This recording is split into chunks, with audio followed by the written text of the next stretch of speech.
আসন্ন ত্রয়োদশ জাতীয় সংসদ নির্বাচন উপলক্ষে কালবেলার বিশেষ আয়োজন আসন বিশ্লেষণে আপনাদের সাথে আছি মুজাহিদুল ইসলাম। বাংলাদেশ জাতীয় সংসদের 121 নম্বর আসন বরিশাল 3, এই আসনের বিস্তারিত জানাবো আমাদের আজকের আয়োজনে। বরিশাল 3 আসনটি বরিশাল জেলার মুলাদি উপজেলা এবং বাবুগঞ্জ উপজেলা নিয়ে গঠিত হয়েছে। এটি বাংলাদেশের প্রাচীনতম আসনের একটি নির্বাচনী এলাকা। বরিশাল 3 এটি 1973 সালে স্বাধীন বাংলাদেশের প্রথম সংসদ নির্বাচনের সময় এই আসনটি গঠিত হয়েছিল, যদিও পরবর্তীতে 2008 সালের নির্বাচনে এই আসনের সীমানা পুনরায় বদল হয়েছিল।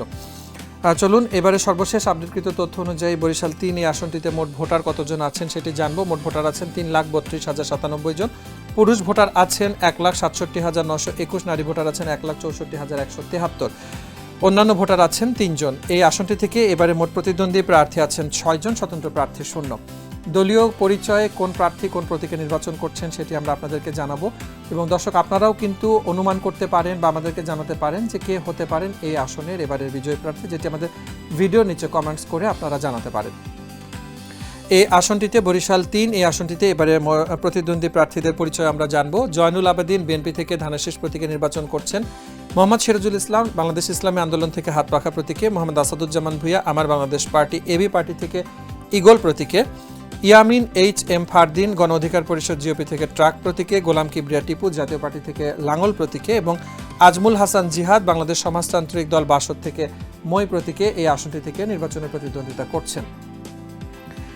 দর্শক এবারে কিন্তু দলীয় পরিচয়ের পাশাপাশি বিভিন্ন জায়গাতে আমরা দেখছি যে স্বতন্ত্র প্রার্থী অনেক এলাকাতে নির্বাচন করছেন, যদিও এখানে আমরা দলীয় পরিচয়ের প্রার্থী এবং প্রতীকগুলোকে দেখছিলাম, এবং সেক্ষেত্রে আপনাদের ভোটে নির্বাচিত হতে যাচ্ছেন এই আসনের আগামী দিনের নতুন কাণ্ডারি।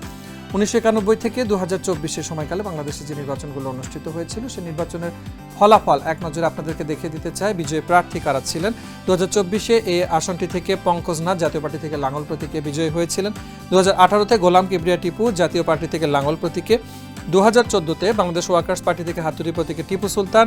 2008 সালে গোলাম কিবরিয়া টিপু তিনি নির্বাচিত হয়েছিলেন। আলহাজ মোশাররফ হোসেন মঙ্গু যিনি বিএনপি থেকে 2001, 1996 এবং 1991 এই তিনবারই 1991 থেকে 1996 এবং 2001 তিনবারই ধানের শীষ প্রতীকে নির্বাচিত হয়েছিলেন মোশাররফ হোসেন মঙ্গু।